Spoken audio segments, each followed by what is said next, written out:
Welcome back to Progressively Incorrect, a podcast about the great debates of education. I am your host, Dr. Zach Rochelle, and today I am very excited to be sharing this special episode with you, the season 2 finale of this podcast featuring one of the most respected cognitive scientists in the world, Dan Willingham. But before we go over to Dan, I wanted to thank all of you who have supported me by tuning in this season. Unlike season 1, which was formatted as a debate show between myself and my progressively incorrect friend, Bradley Arnold, season 2 was all about the interviews. In total, I was able to interview 29 fabulous guests about their ideas and research. And meeting these giants of education was truly one of the most fulfilling experiences of my teaching career. While it's true that I'm taking a quick break from producing the show to focus on my paternity leave, fear not. Progressively Incorrect will be back for season 3 before you know it. And for those of you who have been wondering where my friend Bradley went, I can assure you he is okay. One of Bradley's life goals was to publish a book about his exotic travels and experiences, and I'm happy to report that he just did. Are Termites Kosher by Bradley Arnold is available now on Amazon, and I can't wait to read it. Now for this episode's guest.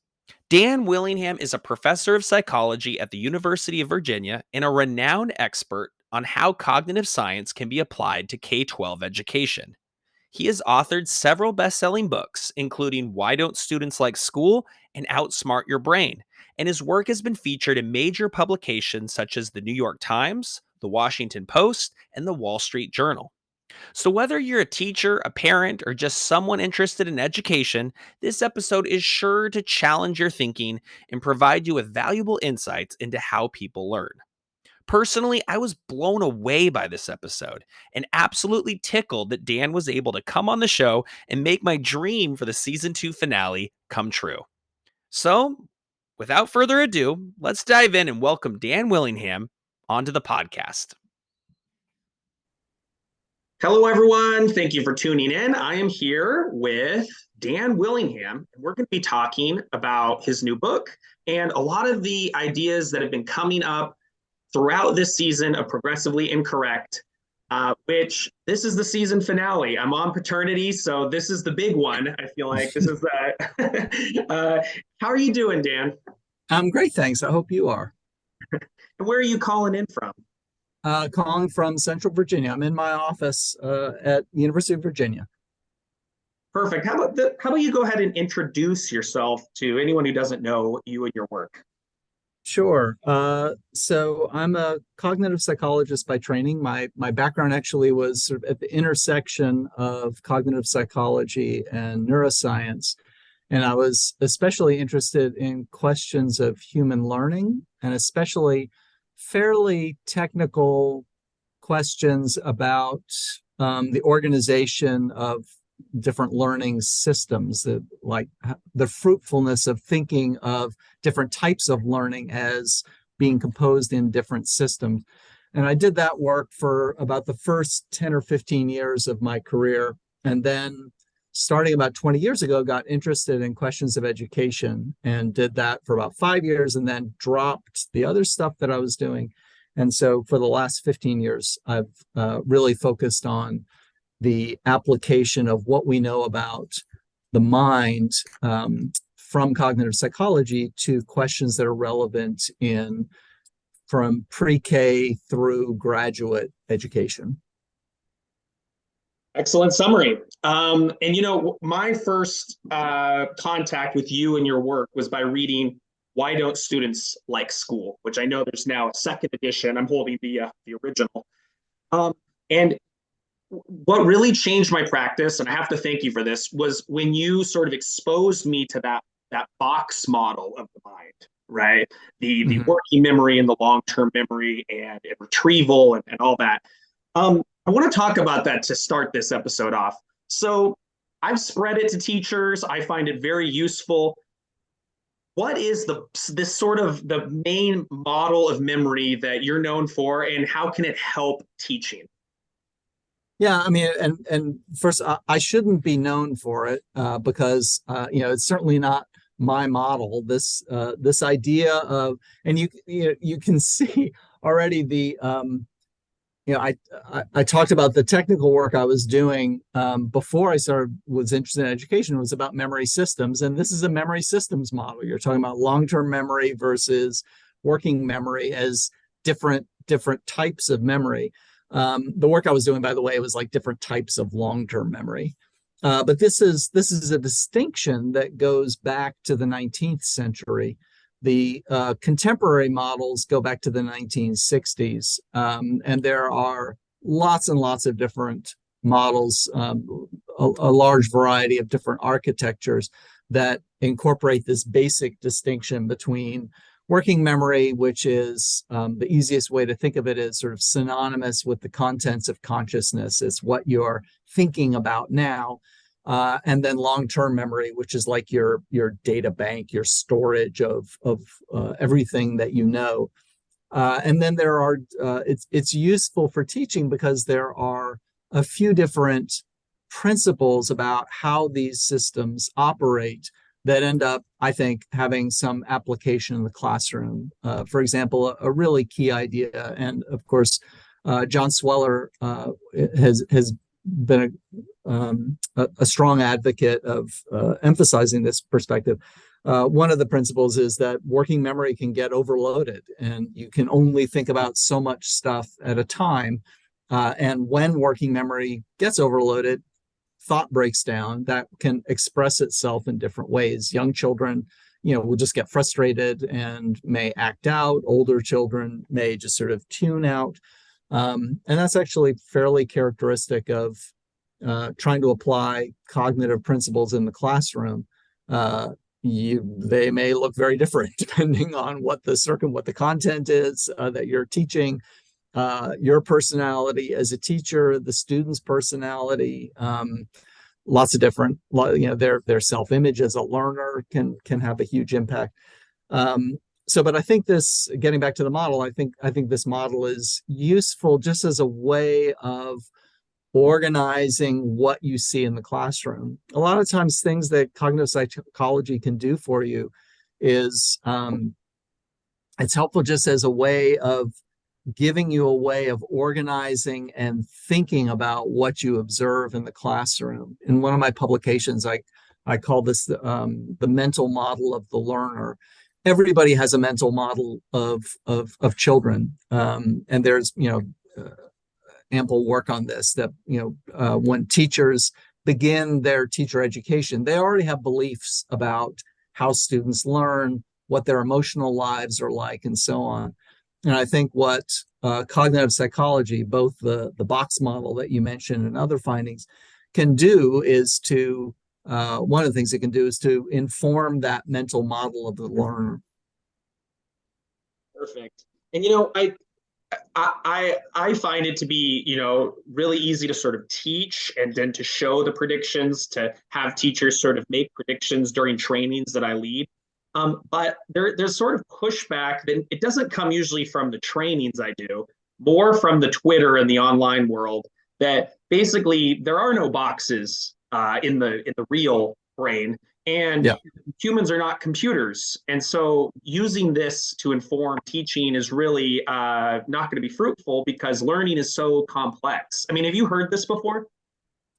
I suppose I have. I probably haven't paid a lot of attention to it. Sorry.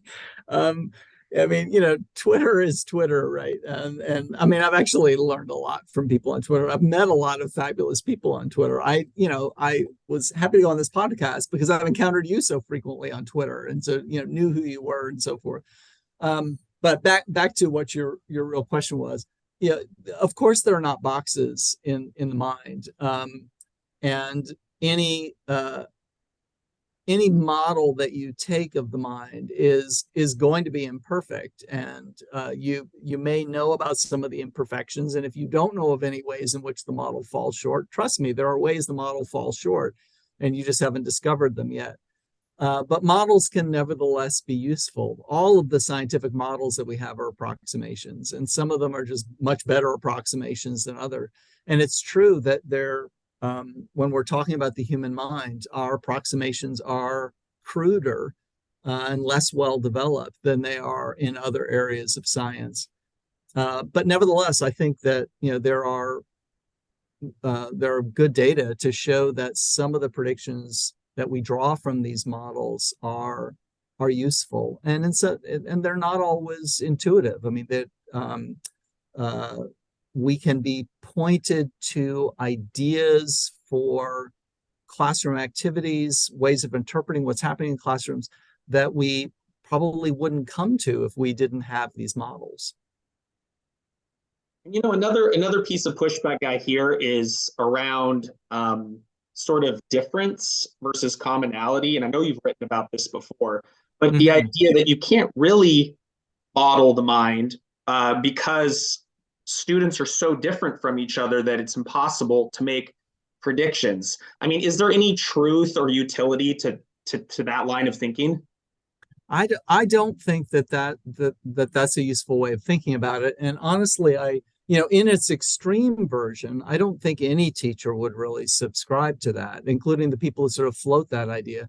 Because in its extreme version, you're saying that there's just no similarities among children. Therefore, the children that I've taught in the past tell me nothing about this child that I see before me now. And so all of my experience is for naught. And I have to just sort of treat this child completely, completely fresh. And I don't think any teacher really believes that their experience is meaningless when they encounter a new child. The other thing is, I mean, and I would go further, I would say, well, you have a circulatory system and you've got a digestive system and you've got a system for respiration. You also have a central nervous system, and each of these systems have principles that are similar to one another across individuals.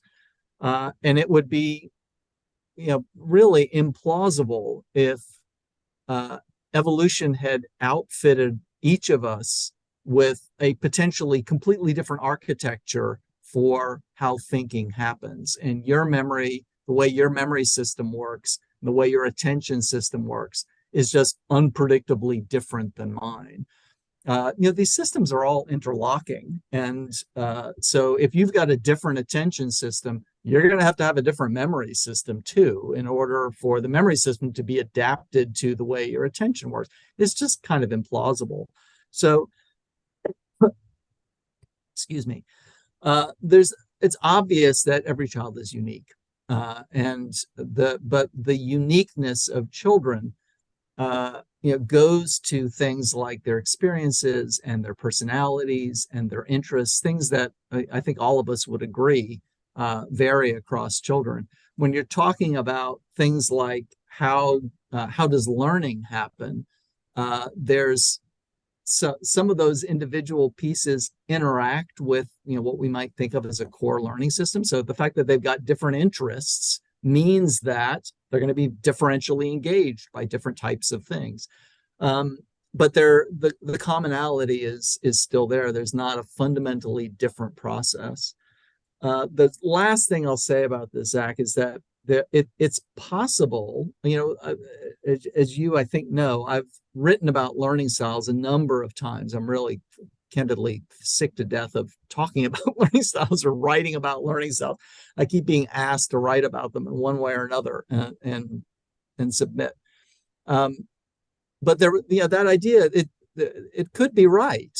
It's just that there's no current theory of learning styles currently has any substantial support, but you can't prove a negative.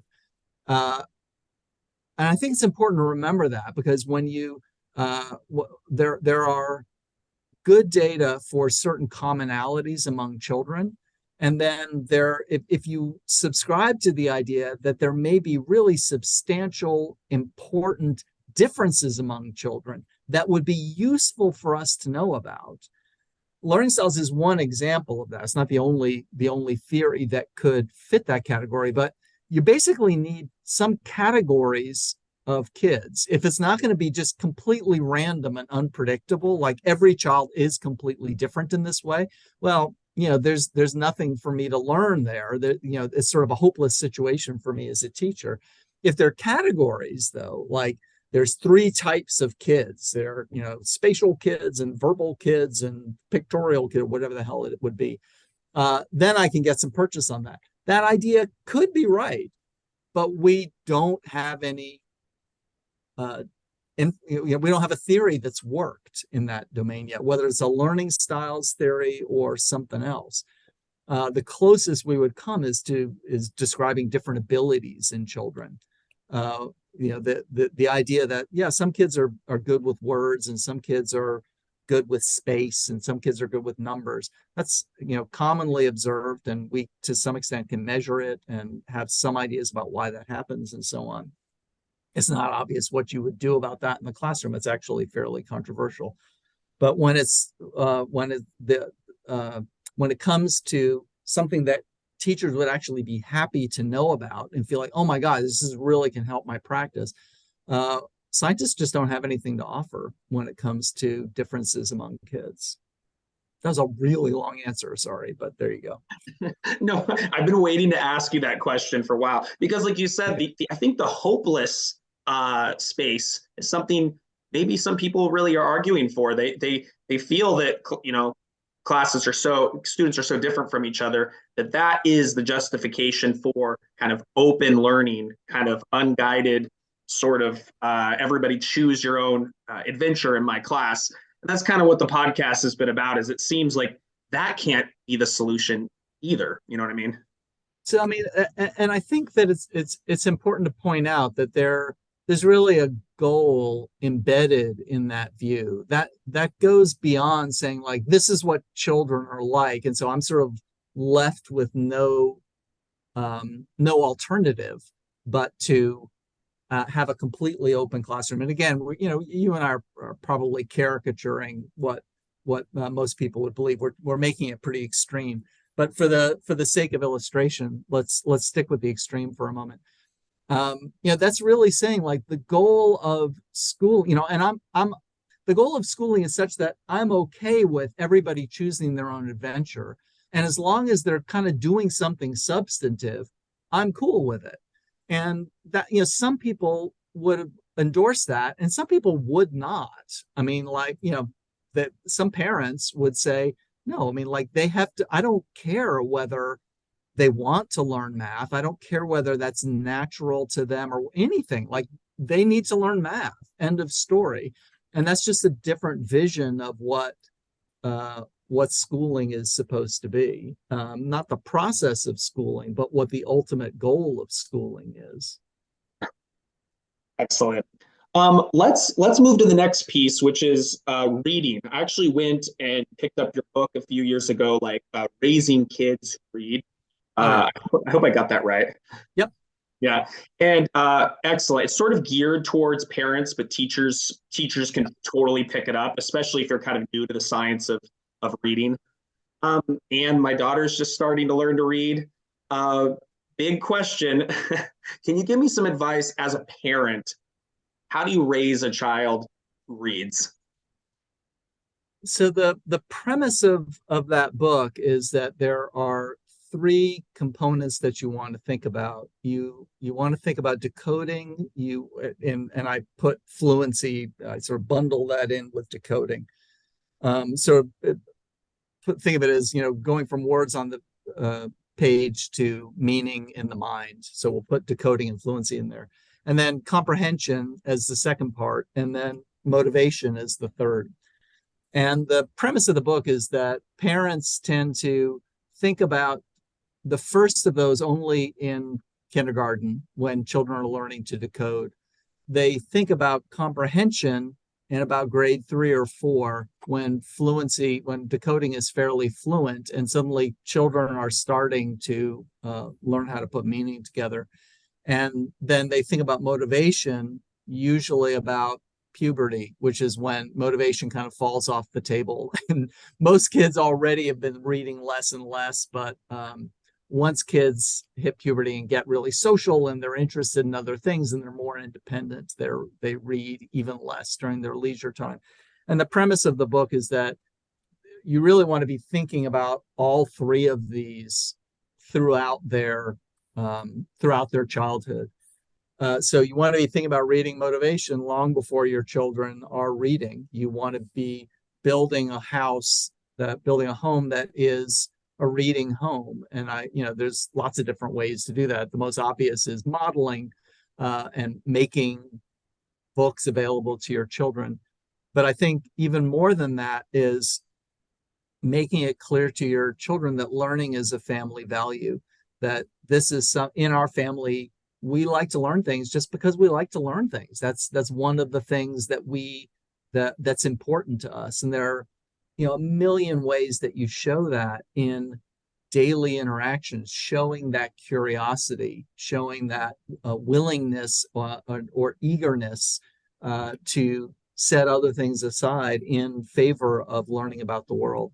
And then so that's all on motivation. And the reason I think learning about the world is primary is that if you have learning as a family value, the reading is going to come because the reading is the best way to learn. And so that reading is going to be part of children's lives if they really value learning. And then I'm not going to recap the whole book, but then again, long before they're decoding, there are things that you can do to help ensure that when they get to school, they are going to be one of the kids for whom this doesn't pose a problem, because as you know, there are some kids who have a lot of difficulty learning to decode, and there are things parents can do to kind of smooth the way and make that easier. And then when it comes to comprehension, background knowledge and knowledge about the world is really important there. And that's a perfect transition to a big question. I think, and it's like the new debate, I think, online around what really is the way to teach comprehension. Because there's the world of, I guess, Edie Hirsch and Natalie Wexler, and they're drawing from you, a lot of your publications. And then there's the world, I think, of folks who do identify some research studies that support comprehension strategies. And so I kind of want to bring me and listeners up to speed on the state of the science on the role of knowledge in comprehending text, because it's a confusing world post sold a story. I feel like this area of how to teach comprehension through content. So do you want me to start with comprehension strategy instruction or with background knowledge, or do you care? How are you supposed to answer that? You don't know how I'm going to say. Sorry. Okay, let me just start, Zach. Let me just start. I'll start with what you ended with, which was the role of knowledge and comprehension. So the fundamental idea is that when humans communicate, they omit a good deal of information. And they do that because if you didn't, communication would be very long and very boring. So the example I use, I can't remember if I used it in which book I used it in, but the standard example is Trisha spilled her coffee, Dan jumped up to get a rag. So if all you understand is the content of each of those sentences, you really haven't understood everything the author intended, because the author almost certainly intends for you to understand a causal connection between those two events. Dan jumped up to get a rag because Trisha spilled her coffee. But unspoken is that spilled coffee makes a mess, and rags can clean a mess, and people don't like having a mess on their floor. And that information is really necessary for you to understand the link between these two actions. So speakers and writers omit information, as you just heard in that example, because specifying all that would be long and pointless. When I'm talking to you, I don't need to say, Trisha spilled her coffee, Dan jumped up to get a rag. The thing he's going to do with the rag, Zach, is to clean up the coffee, because when I say Trisha spilled it, it almost certainly went on the floor, and that they don't like to have a messy floor, right? So you obviously have a problem if the writer is assuming you have this information in long-term memory and you actually don't have it. You're going to miss connections that the author intends for you to make. So that's sort of the one brief example. There's more than one mechanism by which this happens, but that's one example of why the way language is structured, the way we use language, background knowledge is important to comprehension. Now, when it comes to evidence that, when kids are doing the type of reading that we see in school, that background knowledge is important. There's a couple of different types of evidence. One is the baseball study, which I first talked about in Why Don't Students Like School, and Natalie Wexler used it in her book, and it's becoming something of a celebrity study now. But the basic setup there is you take two groups of kids who score equivalently on reading tests, and then they're different, though, in that one group of kids has particular knowledge about a topic. In one study, it was baseball. And then everybody gets a text to read that is on that subject, in this case, on baseball. And the kids who know a lot about baseball do much better. They understand the passage much better than kids who score equivalently on reading tests, but don't know very much about baseball. So the ready interpretation is, first of all, if you know something about the text, then your background knowledge really does matter to comprehension. But second, it ought to make us think differently about reading tests. Reading tests are offered as tests of not children's proficiency in reading the 5 passages that were on the reading test, but like, this is how good a reader this kid is. And the baseball study and similar sorts of studies indicate, well, no, actually, depending on how much you know about the topic, you can look like a better or worse reader. So the second type of study is relevant to that. And this type of study measures broad knowledge of the type that you would encounter as a general reader within a particular culture, and then expects to see and then investigates correlation between scores on a standard reading test and the broad knowledge that one has. So this is very much the E.D. Hirsch argument, that in order to be a proficient reader, you need to know the types of things that writers assume their readers know. We've all heard the dictum in writing, you have to know your reader. Knowing your reader means knowing what they know, and you don't need to explain. And so studies that, the best studies I've seen that use this method are by Ann Cunningham and Keith Stanovich, and they find substantial correlations between background knowledge and scores on reading tests in college students. And that's with IQ partialed out. So we're not just looking at an intelligence effect. The third type of evidence that you'd really like to see are much more direct, where you intervene, give kids a knowledge-rich curriculum, and then see improvement in scores on reading tests. The challenge there is that you would predict that you'd get that, but you would also predict it's going to be slow in coming because knowledge accumulates slowly. So first of all, it's only recently that people have really been excited about and interested in this sort of research. And there are some studies out there. Sonia Cabell has published a couple of articles sort of pulling these things together. Jimmy Kim had an article just out a month ago that was looking at, I think it was 2 years worth of data on reading and science, and showing greater proficiency in reading comprehension as kids gain more scientific knowledge. And there's a study that I can't really talk about in much detail that I'm a co-author on, that is going to present data on a much longer time frame. And my hope is that study is going to be out in a few weeks, actually, that paints a pretty positive picture of these sorts of interventions. So that's all on comprehension, and where I see as you asked, sort of bringing people up to speed. You want me to say something about comprehension strategy and structure? Right. And so then that's the other side of this is I feel, just as a practitioner, that reading instruction has like mutated in the US, where basically instead of reading books, like actually reading what's in the books and teaching what's in the books and having students engage with really great texts, that we've gone towards a model where small little excerpts of text that are sort of fake, that made by maybe a curriculum developer, are now the object of reading, and then we teach like main idea or cause and effect or compare and contrast. It feels like an awful form of teaching, but there are some, I know Tim Shanahan has sort of kind of gone back and forth with you on this, that there is a lot of evidence too around teaching these strategies. Yeah.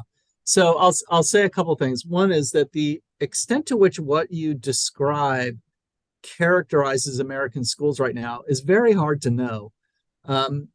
So, as you know, there's 14,000 districts and many more schools in this country. So characterizing American schools do this is always kind of a fraught business. And just on Twitter the other day, I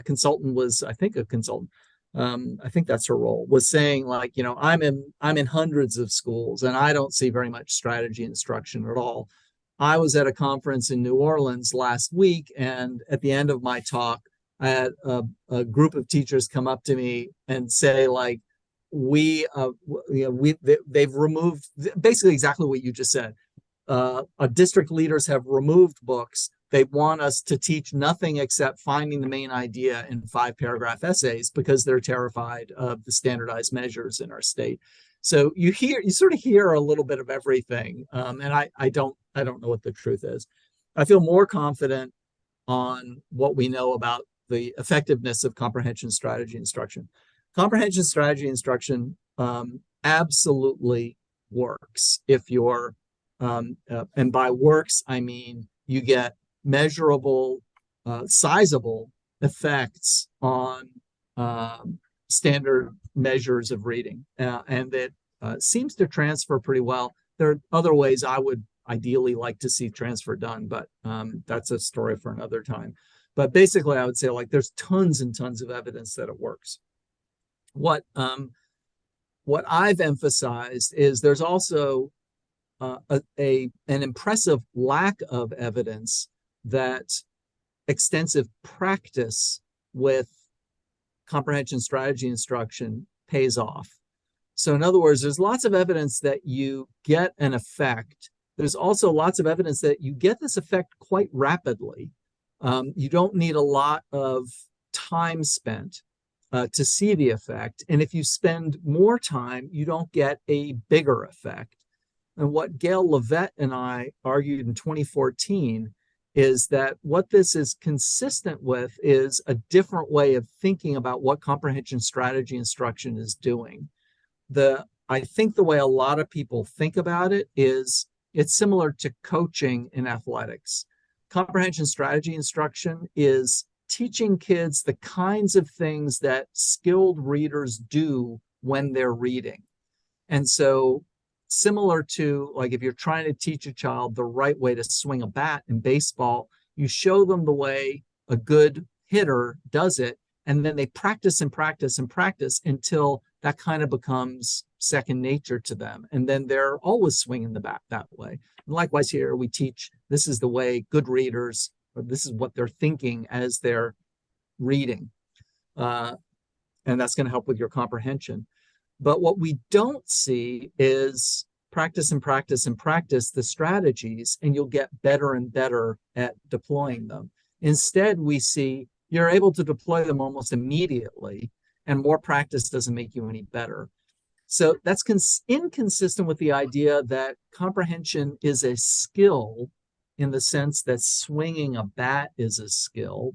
And I think it's more consistent with the interpretation that comprehension isn't a skill in that sense because you're already really good at comprehension, meaning comprehension when you're reading is piggybacking on oral language comprehension. So you don't have to tell a child, I bought lollipops, but they fell on the floor. And then you don't need to spell out to the child what inference they're supposed to make. You don't have to say like, now do some inferencing. They get what the inference is. I don't get my damn lollipop, right? And so similarly, you don't once you're not going to make kids better at inferencing by having them do lots of inferencing. They're already awesome at it because that's a fundamental to oral language. What comprehension strategy instruction might do, though, is alert kids to the fact that this is something I'm supposed to do.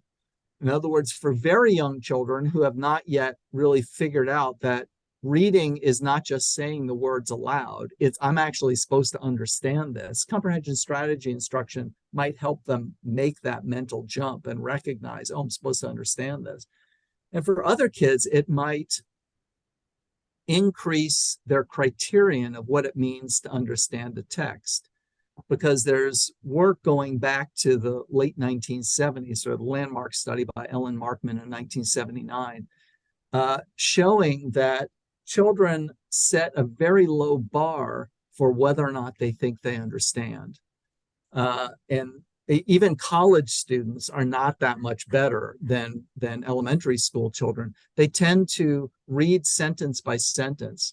And if they understand each sentence, then they figure they're doing what they're supposed to do. They're reading successfully. And that doesn't include coordinating meaning across sentences and across paragraphs, which is, of course, essential to a really deep understanding. And so comprehension strategy instruction, by telling children you need to find the main idea, that might alert them, oh, this is part of what it means to read, is to like try and coordinate meaning across sentences and paragraphs. That's consistent with these data that I described. You expect this to be a one-time boost. You're not going to get better at this by practicing it, but you get this huge increase in comprehension when you recognize this is the thing I'm supposed to do.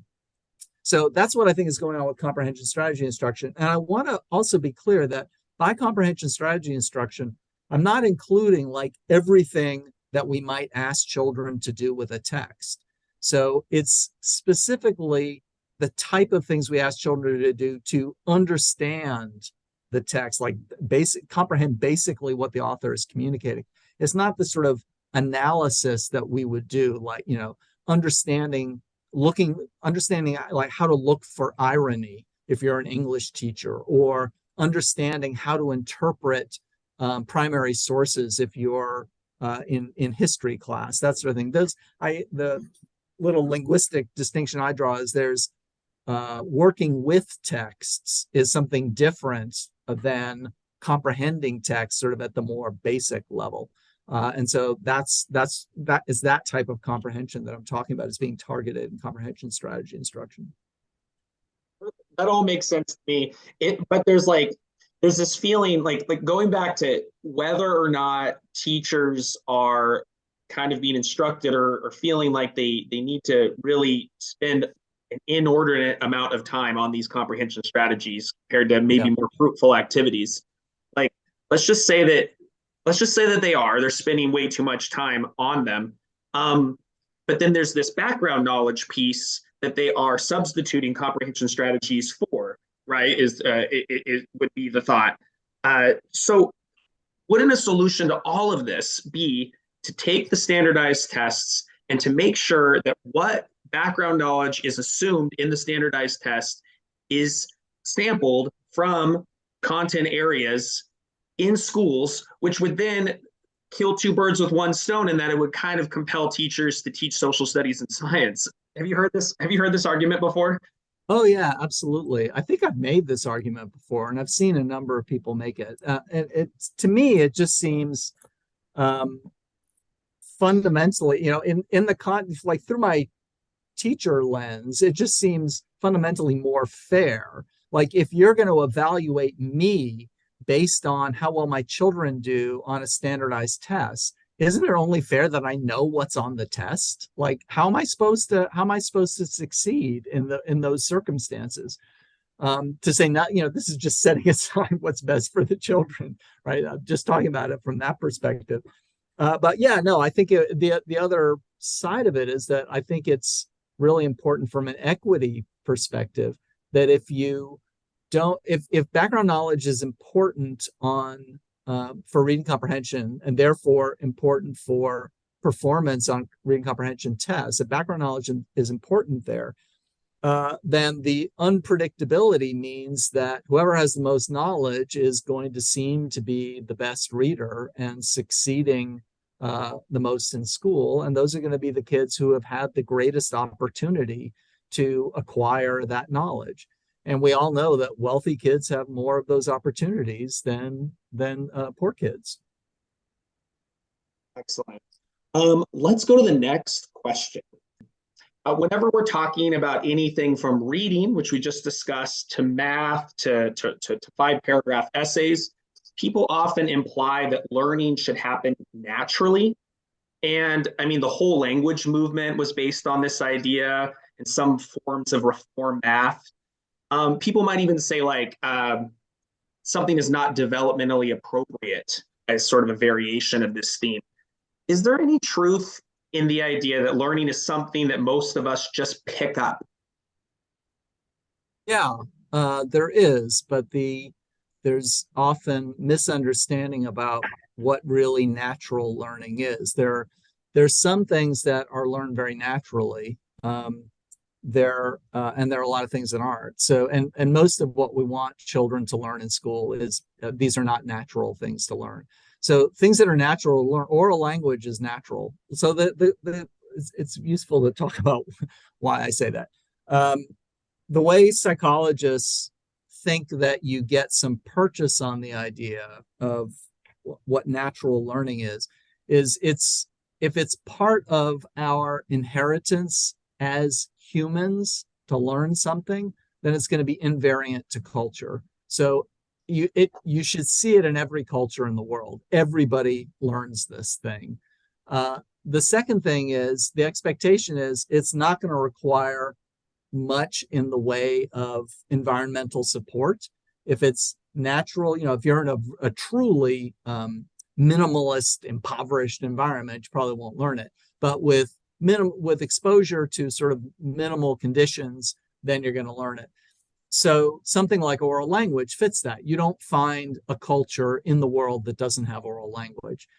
You find cultures in the world that don't have written language, right? So that's good reason to think that. And also in the absence of instruction, everybody learns to speak. People learn to speak just through observation. Parents do much less correcting of their children than they think they do. If you ask parents, do you correct their grammar? Parents say yes. But if you just watch them, they actually don't. They correct truth value. When their kids say things that are inaccurate, they correct that, but they don't correct grammar mistakes. Because, speaking as a father of 4, if you correct grammar mistakes, you drive yourself crazy because kids just, right, they'll eventually get it. But like initially, they make a lot of grammar mistakes. So yeah, but writing, you're not going to learn writing in the absence of instruction, or very few learn writing in the absence of instruction. And you find cultures that don't have writing. Math as well. Math is an artificial system. Math is a technology that was invented and spread across cultures because it has a lot of utility. But you don't find it in every culture. You find cultures that do not use formal mathematics. And an appreciation of numerosity is intrinsic to being human. Everybody can have some appreciation for numerosity, but it's actually on a logarithmic scale, not on a linear scale. So in other words, if you have no formal training in math, you can appreciate, that pile of beans has more beans in it than this other pile here on my left. And the difference in the beans that you need is not consistent. So I might be able to appreciate the difference in 15 beans versus 10 beans, no problem. But then if it's 115 versus 110, that looks equivalent to me, right? So even though if you've got some experience of formal mathematics, you can appreciate, the difference in the two piles of beans was 5. And so in some sense, whether it's 10 versus 15 or 110 versus 115, the differences are the same. But on a logarithmic scale, they're really not. So that's going to work proportionally. And in one case, it's like there's 50% more beans, and in the other case, there's a much smaller difference. right? And that appreciation, babies are born with that. Many species are born with that appreciation. And you can see why. Like you want to, it's useful for foraging to understand, like, oh, there's many more berries over there than there are over here. It's useful in defense. Oh my God, there's a whole lot of them, and there's many fewer of us. We better get out of here. And that appreciation apply, that the logarithmic scale works fine in those circumstances. So if there's 10 of you and 15 of them, that's a big problem. If there's 110 of you and 115 of them, that feels like there's a lot of both of you. And it's not such a big difference. And that difference lives on even as we're an adult. That's why if I say to you, Zach, would you pay $1,000 for a sound system? You would probably say, that sounds like a lot of money for a sound system. I don't know. But if I said, Zach, you bought a new truck, it's $55,000. Do you want to spend another $1,000 for a good sound system? You might say, like, yeah, I'm already spending 55. What's another 1,000, right? So we all have that, parallel system in the back of our mind. Okay, all of this, sorry, this was a real tangent, but all of this was prompted by your question about natural learning. So my answer is, like, yeah, the naturalness of learning, the extent to which what children are trying to learn is a good fit for what their cognitive system comes equipped to learn. Of course, that's relevant. But the thinking on that is frequently inaccurate. And most of what we want children to learn is actually not a very good fit for what evolution prepared us to learn. And that's sort of like how I kind of interpreted a lot of aspects of why don't students like school. Like for me, like the answer to that question could be that they don't like it because it's often not, the instruction isn't engineered in such a way that would take advantage of this mental, this box model basically, and it will overwhelm them, or it's improperly pitched, or it doesn't, it assumes that they will pick it up sort of naturally without breaking it down for them. I mean, am I on the right track, I guess, with that? Yeah, no, I think that's definitely a part of it. And I think, you're sort of talking about smoothing the way for once you're sort of on the path of helping students understand an idea that's new to them. The other thing that I really emphasize in that book is motivating them to get to the end of the path and explaining the question and sort of priming them to have some interest and actual hunger for the answer by first posing an interesting question that they would like to get to the bottom of. Right, exactly. So in another variation, and this is in that experts and novices chapter, is that because learning perhaps is natural, or that it comes easy as long as we make it the right way, we should make learning look like or mimic what experts do in their fields, right? We should basically make students kind of go through what maybe a dissertating PhD student does, right? By finding knowledge, generating knowledge. I mean, can you help me understand maybe the problem with that kind of idea? Yeah, I mean, experts have a lot of knowledge under their belts already that helps them engage in thinking in ways that novices can't. And as they not only have more knowledge, it's organized differently. And so that enables them to think about different things. This is another instance where sports analogies are kind of overdone in cognitive psychology, but they're sometimes appropriate. If you're a basketball player and you're just learning how to play, thinking like an expert is not going to work out for you, because experienced basketball players are thinking about strategy, and they're thinking about the position of their team and setting up a play relative to the defense that's in front of them. If you're a beginner, you need to think about dribbling, and you need to think about your footwork. The experts don't need to think about that, because all that's been automatized. That's just one example. There are other ways in which experts and novices differ, but that's the fundamental. There may be times that a teacher knowing all that, a teacher still wants students to do things that are, characteristic, the kind of thing an expert would normally do. And I talk about this a little bit. I think I use the example of science fairs, where it's like you're creating a project from A to Z. And it's really hard to create. Science is hard. Like doing a really good experiment is really hard. It's hard to find the good question. It's hard to execute an experiment well. So it's not that surprising that sixth graders tend not to do it that well. A few people wrote to me and said, like, I've seen some sixth grade science fair projects that were amazing, and I'm totally ready to believe that that happens. But it's not typical. It's not the kind of thing that you would say this is the best way for everybody to learn about science.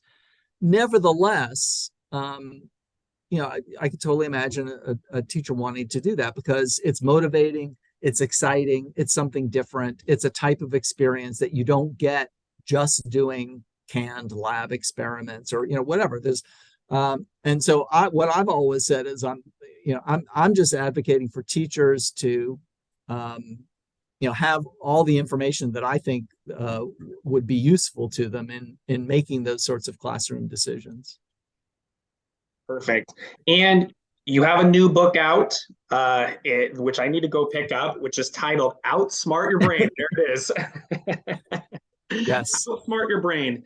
Tell us about this book, and maybe what are some of the insights that stand out from this book about how one can kind of make their own learning easier?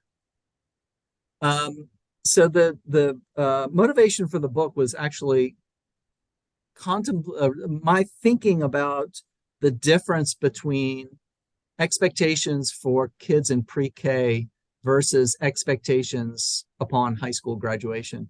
And that in pre-K, kids appropriately, like the expectations are just zero in terms of what can the child bring to the table to help with their own learning.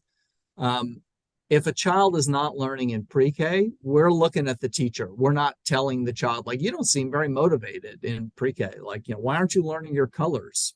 Zach, damn it. Right.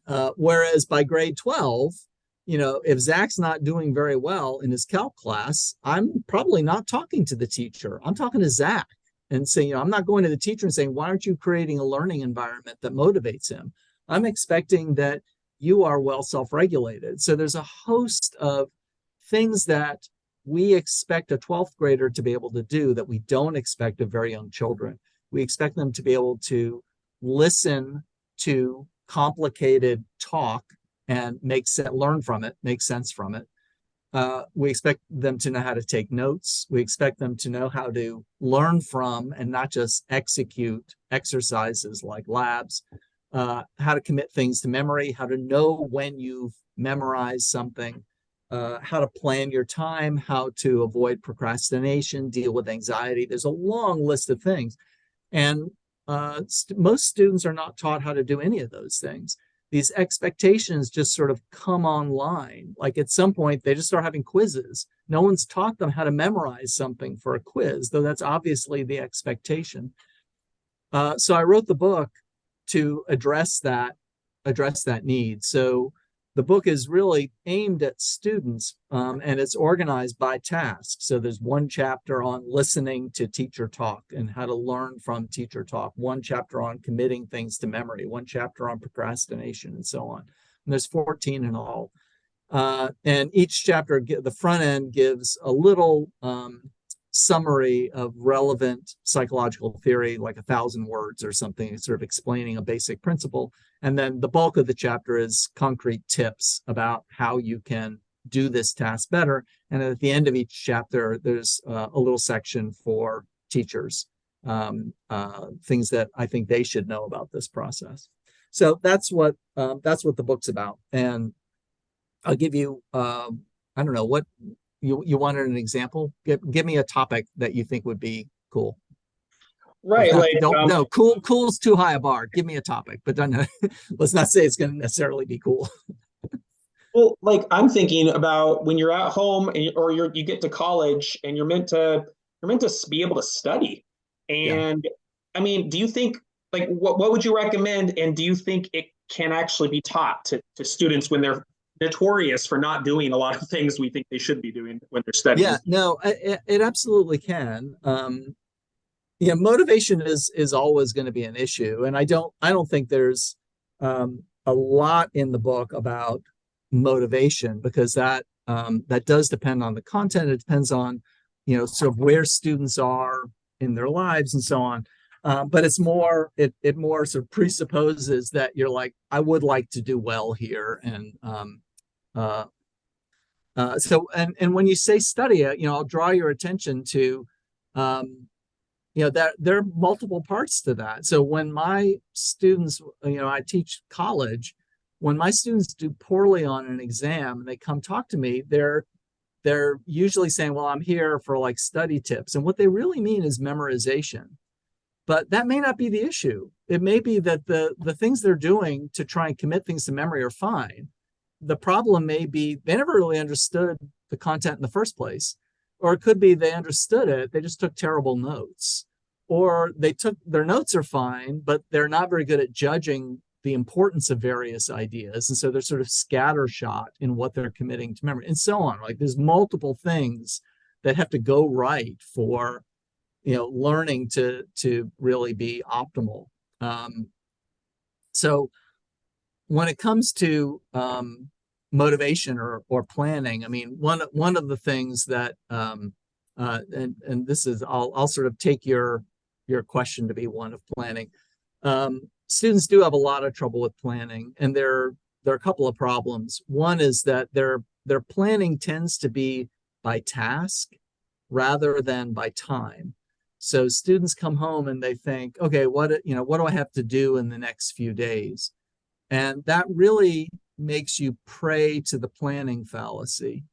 And the planning fallacy is, I see you nodding that you're familiar with it. For your listeners who are not, the planning fallacy is this tendency to underestimate how long things will take. And this is not unique to students. Everybody does this. And if you're planning by task, it's very tempting to, if I have something that's due Friday and it's now Monday night, it's easy for me to think like, well, I don't really have anything to do tonight. And so, I'll try that on Wednesday night, or, really I could probably do it Thursday night.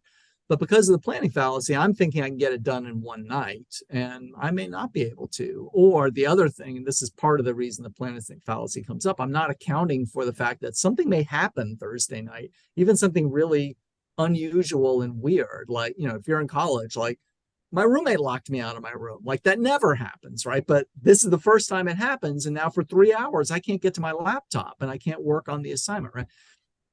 So much rather than planning by tasks, students would be much better off if they would plan by time. So they have a set period of time every day. It's like a job, it's like a 9 to 5 job. It's just like every day from, 3 o'clock until 5:30, I'm doing homework. And if I don't have anything due tomorrow, I'm working on what's due the next day or even into the next week. And this helps protect you against the planning fallacy, because if something does take longer than you expected, you've probably started it a few days in advance. And so you've got a cushion of time to sort of make up for it. And naturally, I made up the figure of 2.5 hours. This strategy all turns on having a good appropriate amount of time in your daily work schedule. And so you need to sort of titrate that, adjust it as you gain experience. Perfect. What I'm thinking about when I think about this student learning the strategies, kind of, you mentioned it with reading, like kind of an overconfidence with understanding what you're reading. And we see this with students kind of not really understanding the power of retrieval practice, not really the planning fallacy, not really understanding to space out their learning, because they kind of they're overconfident in a lot of ways that they can get this done, or that they understand the material. I mean, is there something? This was my dissertation. Is there something inside of us that kind of prevents us from making the best decisions for ourselves when we're learners? Well, people are, I mean, there's a two-part answer. One is, there are specific ways that our brain kind of fools us. I mean, that's why the book is called Outsmart Your Brain, is that there are cues we use to tell us sort of how things are going, and those cues are not always the best cues. So knowing whether or not, like we use familiarity, whether something seems familiar to us or not, as a substitute for whether or not we actually know something. But the definition of knowing is usually not, in school context, the definition of knowing is not, have you seen this before, which is what familiarity tells you. The definition of knowing is describing something, explaining something, and familiarity is not the same thing. So that's one problem. But then the other problem that you sort of alluded to is this sort of general overconfidence. And there's lots of, overconfidence is, of course, a very pervasive human characteristic, especially in arenas where feedback is ambiguous. We're all prone to overconfidence. Some of the data that I find the most fun is like, asking people what, percentile, how good a driver are you? How good is your sense of humor, right? And so in a big population, like the estimate should average out to be 50%. You'll find some people, if everybody were really accurately calibrated. But for things like how good a driver are you? How good is your sense of humor? How are you on leadership? How friendly are you? It's way above 50%. Everybody thinks they have a pretty good sense of humor. Everybody thinks they've got leadership qualities and so on. And there are theories about why. And notice again, those are areas where feedback is really ambiguous. Like, how do you really know how good a driver you are? But even in schooling, where you do get feedback, it's not perfect, and you can make other attributions. It's like, no, I actually really understood that the teacher was just a jerk and the test was unfair. So, I'm a good student. I just don't take tests very well, or, whatever it is, right? And there's sort of fun speculation, and as far as I know, it's still speculative about why it is. One big theory is that confidence is attractive. And so being confident makes you more appealing to the opposite sex. And that's why you've got the overconfidence effect. And, not my area, so I can't speak to how well that's supported, but it's kind of fun to think about. Well, Dr. Willingham, thank you so much for coming on the show. We've talked about a huge, wide range of issues and questions that I've had. You're welcome back to come on anytime. Outsmart Your Brain is out. I also suggest people pick up a couple other things I said, and I'll put in the show notes. Why don't students like school and raising kids who read? I really appreciate listeners supporting me by tuning in. Thank you so much. Thank you so much. It's been a real pleasure.